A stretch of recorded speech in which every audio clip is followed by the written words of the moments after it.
Welcome to YouTube channel GK GS with Vanesh sir. आज 22 जुलाई 2023 है और आज की जितने भी महत्वपूर्ण करंट अफेयर होंगे वो हम इस वीडियो में डिस्कस करेंगे। इस वीडियो का पीडीएफ टेलीग्राम पे मिलेगा जिसका लिंक वीडियो की डिस्क्रिप्शन बॉक्स में है साथियों। तो आइए शुरू करते हैं आज का महत्वपूर्ण करंट अफेयर। आज का पहला प्रश्न है, राष्ट्रीय प्रसारण दिवस कब मनाया जाता है? तो यह मनाया गया है साथियों 23 जुलाई को। कब मनाया जाता है? तो 23 जुलाई को मनाया जाता है साथियों। देखो 23 जुलाई 1927 को ऑल इंडिया रेडियो की स्थापना हुई थी। कब हुई थी ऑल इंडिया रेडियो की स्थापना? तो 23 जुलाई 1927 को हुई थी। इसीलिए 23 जुलाई को राष्ट्रीय प्रसारण दिवस मनाया जाता है साथियों। अब साथियों इस महीने में जो महत्वपूर्ण दिवस मनाए जाते हैं वो आपको बताने हैं कमेंट बॉक्स में। अब अगला प्रश्न आपका है, भारतीय तटरक्षक बल के 25वें महानिर्देशक कौन बने हैं? अर्थात इंडियन कोस्ट गार्ड के 25वें महानिर्देशक कौन बने हैं? तो ये बने हैं राकेश पाल बने हैं। कौन बने हैं? तो राकेश पाल साथियों। देखो साथियों इंडियन कोस्ट गार्ड इसका हेडक्वार्टर कहाँ है? तो नई दिल्ली में है। और इसकी स्थापना कब हुई थी? 1 फरवरी को हुई थी। 1 फरवरी 1977 में इंडियन कोस्ट गार्ड की स्थापना हुई थी। और वर्तमान में साथियों जो नए बने हैं रेलवे सुरक्षा बल के महानिर्देशक वो बने हैं मनोज यादव। कौन बने हैं? मनोज यादव बने हैं आरपीएफ के नए महानिर्देशक साथियों। आरपीएफ की स्थापना कब हुई थी ये बताना है कमेंट बॉक्स में आपको।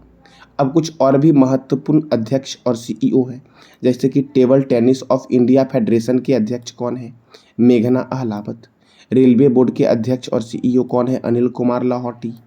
नाबार्ड के नए अध्यक्ष कौन है? साजी केबी। हिंदू ग्रुप की नए अध्यक्ष कौन बनी? तो निर्मला लक्ष्मण साथियों। अशोक लीलैंड के एमडी एंड सीईओ कौन है? शीनू अग्रवाल है। कौन है? शीनू अग्रवाल। बॉम्बे स्टॉक एक्सचेंज के एमडी एंड सीईओ कौन है? सुब्रमण्यम राममूर्ति। एलआईसी के नए चेयरमैन कौन है? सिद्धार्थ मोहंती। सीबीआई के नए निर्देशक कौन है? तो प्रवीण सूद है सीबीआई के नए निर्देशक साथियों। ट्विटर के नए सीईओ कौन है? Linda Yaccarino. संघ लोक सेवा आयोग के नए अध्यक्ष कौन बने हैं? मनोज सोनी। भारतीय प्रतिस्पर्धा आयोग की पहली महिला चेयरपर्सन कौन बनी है? तो रवनीत कौर। यूको बैंक के एमडी कौन है? Ashwani Kumar. Steel authority of India limited के नए अध्यक्ष और प्रबंधक निर्देशक कौन बने हैं? तो अमरेंद्र प्रकाश बने हैं साथियों। कौन बने हैं? अमरेंद्र प्रकाश। मौसम विज्ञान संगठन के नए अध्यक्ष कौन बने हैं? अब्दुल्ला अल मंडोस बने हैं। कौन बने हैं? अब्दुल्ला अल मंडोस। ये यूएई के निवासी हैं साथियों। अब अगला प्रश्न आपका है, हाल ही में किस राज्य सरकार ने सशक्त महिला ऋण योजना की शुरुआत की है? तो साथियों सशक्त महिला ऋण योजना की शुरुआत की गई है हिमाचल प्रदेश के द्वारा। किसके द्वारा किया गया है? हिमाचल प्रदेश के द्वारा। अब साथियों इस योजना का लाभ में साथियों इस योजना का लाभ क्या मिलेगा? तो लाभार्थी को साथियों 8.51% की अपेक्षाकृत कम ब्याज दरों पर 21,000, 51,000 और 1,01,000 रुपये की क्रेडिट सुविधा मिलेगी इस योजना के तहत। और ये शुरू हुआ है हिमाचल प्रदेश में। तो हिमाचल प्रदेश की कैपिटल है शिमला। क्या है? शिमला। और शिमला में है केंद्रीय आलू अनुसंधान संस्थान। यहाँ के गवर्नर हैं शिव प्रताप शुक्ल और यहाँ के मुख्यमंत्री हैं सुखविंदर सिंह सेखो। कौन है हिमाचल प्रदेश के मुख्यमंत्री? तो सुखविंदर सिंह सेखो साथियों। यहाँ पे राज्यसभा 3 है और लोकसभा 4 है। ग्रेट हिमालयन राष्ट्रीय उद्यान कहाँ पर है? तो हिमाचल प्रदेश में। रोहिला राष्ट्रीय उद्यान, चमेरा जल विद्युत परियोजना रावी नदी पर है। चंद्रताल झील, सूरजताल झील कहाँ है साथियों? तो ये है आपका हिमाचल प्रदेश में। कोल्ड डेजर्ट जैवमंडल हिमाचल प्रदेश में है। साबरा कुड्डू जल विद्युत परियोजना पब्बर नदी पर है। अज्ञात शवों की पहचान के लिए डीएनए डेटाबेस तैयार करने वाला भारत का पहला राज्य कौन बना है? तो हिमाचल प्रदेश बना है साथियों। अब अगला प्रश्न आपका है, हाल ही में सेमीकंडक्टर के लिए भारत ने किस देश के साथ समझौता किया है साथियों? तो भारत ने जापान के साथ समझौता किया है। अब देखो साथियों जापान के साथ समझौता किया है तो देखो नई दिल्ली में केंद्रीय इलेक्ट्रॉनिक्स और आईटी मंत्री अश्वनी वैष्णव और जापान के अर्थव्यवस्था व्यापार और उद्योग मंत्री यासुतोशी निशुमुरा के बीच यह समझौता हुआ है। किसके बीच? तो अश्वनी वैष्णव और जापान के अर्थव्यवस्था और व्यापार और उद्योग मंत्री हैं यासुतोशी निशुमुरा, इनके बीच ये समझौता हुआ है सेमीकंडक्टर को लेकर के। अब साथियों जापान, तो जापान की करेंसी है जापानी येन। जापान के प्राइम मिनिस्टर है फोमियो किशिदा और जापान की कैपिटल क्या है? टोक्यो। जापान के संसद का नाम है डाइट। क्या नाम है? डाइट जापान के संसद का नाम है। जापान का राष्ट्रीय चिन्ह है गुलदाउदी। जापान का राष्ट्रीय खेल है जूडो और इंपीरियल पैलेस जो है ये जापान के टोक्यो में स्थित है साथियों। अब अगला प्रश्न आपका है, हाल ही में किस राज्य के अंशुमन ने सबसे कम उम्र में नॉर्थ चैनल पार किया है साथियों? साथियों अंशुमन जो साथियों हैं ये कहाँ के हैं? महाराष्ट्र के हैं, जिन्होंने 18 वर्ष की अवस्था में, कितने वर्ष की अवस्था में? 18 वर्ष की अवस्था में मात्र 125 दिनों में साथियों इन्होंने पार किया है और गिनीज वर्ल्ड रिकॉर्ड बनाया है। क्या बनाया है? Guinness world record. अब साथियों देखो, ये जो आपका इंग्लिश चैनल साथियों है, इंग्लिश चैनल को तैर कर पार करने वाले जो भारतीय बने थे वो कौन बने थे? प्रथम भारतीय मिहिर सेन बने थे। कौन बने थे? मिहिर सेन। और नॉर्थ चैनल को पार करने वाले पहले भारतीय कौन बनी? तो एल्विस अली हजारिका। कौन बनी? एल्विस अली हजारिका बने नॉर्थ चैनल को पार करने वाले पहले भारतीय। और इंग्लिश चैनल को तैर कर पार करने वाले पहले भारतीय कौन बने? मिहिर सेन। साथियों ये नॉर्थ चैनल है कहाँ पर? तो उत्तरी आयरलैंड के उत्तर पूर्वी तट पर स्कॉटलैंड के दक्षिण पश्चिम तट के बीच यह स्थित है नॉर्थ चैनल, जिनको साथियों सबसे पहले पार किसने किया था? तो एल्विस अली हजारिका ने। अब साथियों महाराष्ट्र, तो महाराष्ट्र की राजधानी है मुंबई। महाराष्ट्र के गवर्नर है रमेश बैस। कौन है महाराष्ट्र के गवर्नर? कौन है साथियों? तो रमेश बैस हैं महाराष्ट्र के गवर्नर। और महाराष्ट्र के चीफ मिनिस्टर कौन है? तो महाराष्ट्र के चीफ मिनिस्टर हैं एकनाथ शिंदे। यहाँ पर राज्यसभा 19 है और लोकसभा कितना है? तो 48 है साथियों। चंदोली राष्ट्रीय उद्यान किस राज्य में स्थित है? महाराष्ट्र में। लोनार वन्यजीव अभ्यारण्य महाराष्ट्र में स्थित है। लोनार झील भी महाराष्ट्र में ही है। गढ़चिरौली वन्यजीव अभ्यारण्य किस राज्य में है? तो ये महाराष्ट्र में है, गढ़चिरौली वन्यजीव अभ्यारण्य साथियों। मुक्ताई भवानी वन्यजीव अभ्यारण्य कहाँ है? तो ये महाराष्ट्र में। अब साथियों मैंने क्या बोला? अंशुमन ने नॉर्थ चैनल को पार किया है और ये महाराष्ट्र में कहाँ के हैं? नवी मुंबई के हैं। Tata institute of fundamental research कहाँ है? मुंबई में। भारतीय भूचुंबकीय संस्थान कहाँ है? मुंबई में। छत्रपति शिवाजी अंतर्राष्ट्रीय हवाई अड्डा मुंबई में है। केंद्रीय कपास अनुसंधान केंद्र नागपुर में है। नेशनल केमिकल लेबोरेटरी कहाँ है? तो पुणे में है साथियों। कहाँ पर है? पुणे में। इंडियन सिक्योरिटी प्रेस ये भी पुणे में है। भारतीय मौसम वेधशाला पुणे में है। और भाभा परमाणु अनुसंधान केंद्र कहाँ है? तो मुंबई में है। साथियों याद रखना पुणे में ही है नीरज चोपड़ा स्टेडियम। अब अगला प्रश्न आपका है, मलेरिया और डेंगू से निपटने हेतु किस राज्य सरकार ने गम्बूसिया मछली के इस्तेमाल की घोषणा की है? साथियों ये इमेज में दिख रहा होगा आपको, यही है गम्बूसिया मछली और इसके इस्तेमाल की घोषणा की है। किस लिए? तो मलेरिया और डेंगू के निपटान के लिए। किसने की है? तो आंध्र प्रदेश ने की है। अब आंध्र प्रदेश ने की है तो आंध्र प्रदेश को बोलते हैं अंडों की टोकरी और साथियों छत्तीसगढ़ को बोलते हैं धान की डलिया। क्या बोलते हैं? धान की डलिया बोलते हैं छत्तीसगढ़ को।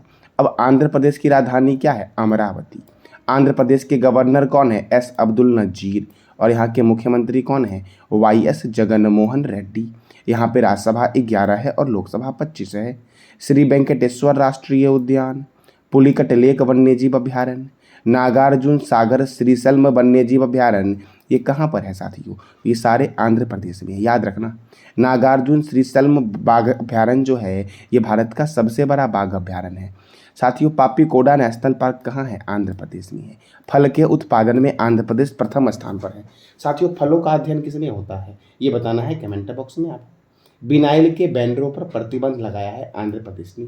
और इंडियन स्पेस रिसर्च ऑर्गेनाइजेशन ने देश का सबसे छोटा रॉकेट आंध्र प्रदेश के श्रीहरिकोटा में स्थित सतीश धवन अंतरिक्ष केंद्र से किया था। भारत की पहली मुस्लिम शिक्षिका कौन है? फातिमा शेख है और इनके पाठ के एक योगदान को आंध्र प्रदेश ने अपने स्कूल में शामिल किया है। मुलापेटा पोर्ट कहाँ है? आंध्र प्रदेश में। बीजाग टेक पार्क की आधारशिला कहाँ रखी गई है? तो विशाखापट्टनम में रखी गई है साथियों। कहाँ रखी गई है? विशाखापट्टनम में। अब अगला प्रश्न आपका है, हाल ही में जारी फीफा पुरुष विश्व रैंकिंग में कौन सा देश प्रथम स्थान पर रहा है? तो अर्जेंटीना साथियों। इसमें प्रथम स्थान पर रहा है। फ्रांस रहा है दूसरे स्थान पर, ब्राज़ील रहा है तीसरे स्थान पर और भारत रहा है साथियों 99वें स्थान पर भारत रहा है फीफा पुरुष वर्ल्ड रैंकिंग साथियों इसमें। अब साथियों फीफा जो है आपका फीफा का फुल फॉर्म होगा फेडरेशन इंटरनेशनल डी फुटबॉल साथियों। क्या होगा? फीफा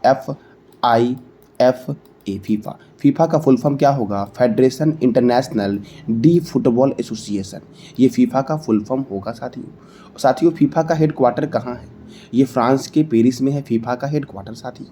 अब देखो फुटबॉल के संबंध में कौन कौन से कप और ट्रॉफी दिए जाते हैं। DCM trophy, Durand cup, Rovers cup, BC Roy trophy, Santosh trophy, IFA shield cup साथियों, Subroto Mukherjee cup, sir Ashutosh Mukherjee trophy, Merdeka cup, ये सारे दिए जाते हैं फुटबॉल में साथियों। बैडमिंटन में दिया जाता है नारंग कप, चड्डा कप और अमृत दीवान कप, ये दिया जाता है बैडमिंटन में साथियों। किस खेल में? तो बैडमिंटन में। हॉकी में साथियों बैटन कप, रंगा स्वामी कप, आगा खां cup, Begum Rasool trophy, Maharaja Ranjit Singh gold cup, lady Ratan Tata trophy, Guru Nanak championship, Dhyanchand trophy, Nehru trophy, Scindia gold cup, Murugappa gold cup, Wellington cup और इंदिरा गांधी गोल्ड कप, ये सारे दिए जाते हैं हॉकी में साथियों। क्रिकेट में कौन कौन से कप दिए जाते हैं? तो Ranji trophy, Irani trophy, Duleep trophy, CK Nayudu trophy, Rani Jhansi trophy, Deodhar trophy, GD Birla trophy और रोहिंटन बारिया कप दिया जाता है क्रिकेट में। अब ब्रिज में दिया जाता है Ramniwas Ruia challenge gold trophy और होलकर ट्रॉफी, ब्रिज में दिया जाता है। पोलो में दिया जाता है Ezra cup, Prithvipal Singh cup, Radha Mohan cup और क्लासिक कप दिया जाता है पोलो में साथियों। किसमें? तो पोलो में दिया जाता है, याद रखना साथियों। एजार कप किस खेल में? पोलो में। Ramniwas Ruia challenge gold trophy किसमें? ब्रिज में साथियों। रोहिंटन वारिया कप किसमें? क्रिकेट में दिया जाता है साथियों। गोल्फ में सबसे महत्वपूर्ण वाकर कप है गोल्फ में दिया जाने वाला, circuit cup, rider cup, Dunhill cup, Prince of Wales cup, ये सारे दिए जाते हैं साथियों गोल्फ में। अब अगला प्रश्न आपका है, हाल ही में 17 वर्षीय भारतीय ग्रैंड मास्टर आर प्रज्ञानंदा कहाँ पर आयोजित सुपर जीएम शतरंज टूर्नामेंट जीता है साथियों? क्या नाम है उनका? तो आर प्रज्ञानंदा। ये साथियों कहाँ पर इन्होंने जीता है जीए शतरंज टूर्नामेंट साथियों? तो हंगरी में आयोजित हुआ था जीए शतरंज टूर्नामेंट, जिनमें 17 वर्षीय भारतीय ग्रैंड मास्टर आर प्रज्ञानंदा ने साथियों कौन सा पुरस्कार जीता है? तो जीएम शतरंज टूर्नामेंट जीता है और ये हुआ कहाँ? हंगरी में हुआ। कहाँ हुआ? हंगरी में। और साथियों ये जो आर प्रज्ञानंदा हैं ये तेलंगाना के रहने वाले हैं। कहाँ के रहने वाले हैं? तेलंगाना के। साथियों तेलंगाना आंध्र प्रदेश से कब अलग हुआ ये बताना है कमेंट बॉक्स में आपको। अब अगला प्रश्न आपका है, इंटरनेशनल क्रिकेट में 500 मैच खेलने वाले 10वें क्रिकेटर कौन बने हैं? तो साथियों विराट कोहली बने हैं इंटरनेशनल क्रिकेट में 500 मैच खेलने वाले 10वें क्रिकेटर साथियों। अब पहले स्थान पर कौन है? तो पहले स्थान पर सचिन तेंदुलकर जिन्होंने 664 साथियों मैच खेला। दूसरे स्थान पर कौन है? महिला जयवर्धने जिन्होंने 652 मैच खेला। और तीसरे स्थान पर है कुमार संगकारा जिन्होंने 594 साथियों मैच खेला और विराट कोहली ने 500 मैच खेला है। अब क्रिकेट, तो क्रिकेट की सर्वोच्च संस्था का नाम है इंटरनेशनल क्रिकेट काउंसिल, जिसका हेडक्वार्टर दुबई में है और इसकी स्थापना हुई थी 15 जून 1909 को। कब हुई? तो 15 जून 1909 को। इसके चेयरपर्सन कौन है? ग्रेग वारकेले। इसके डिप्टी चेयरमैन कौन है? इमरान ख्वाजा। इसके सीईओ कौन है? Geoff Allardice. BCCI board of control for cricket in India, इसका हेडक्वार्टर है मुंबई में और इसकी स्थापना हुई 1928 में। और इसके प्रेसिडेंट कौन है? तो रोजर बिन्नी हैं बीसीसीआई की प्रेसिडेंट साथियों। क्रिकेट का जन्मदाता कौन है? इंग्लैंड। दुनिया का पहला क्लब का नाम क्या है? हैम्बल्डन क्रिकेट क्लब, जिसकी स्थापना 1760 में हुई थी। और दूसरा है मैरीलिबोन, जिसकी स्थापना 1787 में हुई साथी। क्रिकेट का पहला टेस्ट मैच कब हुआ था? 1877 में मेलबर्न में ऑस्ट्रेलिया और इंग्लैंड के बीच हुआ था। पहला एक दिवसीय मैच भी मेलबर्न में इंग्लैंड और ऑस्ट्रेलिया के बीच 1971 में हुआ था। प्रथम वर्ल्ड कप इंग्लैंड में वेस्टइंडीज और ऑस्ट्रेलिया के बीच 1975 में हुआ था। कब हुआ साथियों? 1975 में। भारत ने पहला क्रिकेट वर्ल्ड कप कब जीता? 1983 में जीता, जिसका आयोजन इंग्लैंड में हुआ था और भारत ने वेस्टइंडीज को हराकर यह वर्ल्ड कप जीता। 2011 में भारत ने दूसरा क्रिकेट वर्ल्ड कप जीता, जिसका आयोजन भारत, श्रीलंका और बांग्लादेश में हुआ था और इसमें भारत ने श्रीलंका को हरा करके ये वर्ल्ड कप अपने नाम किया साथियों। साथियों, कुछ सर्वोच्च नागरिक सम्मान है विभिन्न देशों के, वो देखते हैं। जैसे अमेरिका का सर्वोच्च नागरिक सम्मान क्या है? The presidential medal of freedom. Belgium का सर्वोच्च नागरिक सम्मान क्या है? Order of the crown. Mexico का सर्वोच्च नागरिक सम्मान क्या है? द ऑर्डर ऑफ द एडजक ईगल। ब्रिटेन का सर्वोच्च नागरिक सम्मान क्या है? George cross. फ्रांस का सर्वोच्च नागरिक सम्मान क्या है? तो साथियों, the Legion d' honour. Japan का सर्वोच्च नागरिक सम्मान क्या है? Order of the Rising Sun. और कनाडा का सर्वोच्च नागरिक सम्मान क्या है? The order of the Merit. Canada का सर्वोच्च नागरिक सम्मान है साथियों। कहाँ का? तो कनाडा का। ये था आज का आपका महत्वपूर्ण करंट अफेयर। कल मैंने आपसे 3 प्रश्न किया था कि चंद्रमा पर उतरने वाला प्रथम व्यक्ति कौन है? नील एंगस्ट्रॉम। वर्तमान में जल शक्ति मंत्री कौन है? गजेंद्र सिंह शेखावत। और तीसरा प्रश्न था आपका कि हाल ही में किस राज्य ने चचनी चराई महोत्सव मनाया है? तो अरुणाचल प्रदेश ने। आज का आपका 3 प्रश्न है जिसका जवाब देना है कमेंट बॉक्स में आपको। इंटरनेशनल क्रिकेट काउंसिल की स्थापना कब हुई? दूसरा है बैटन कप का संबंध किस खेल से है?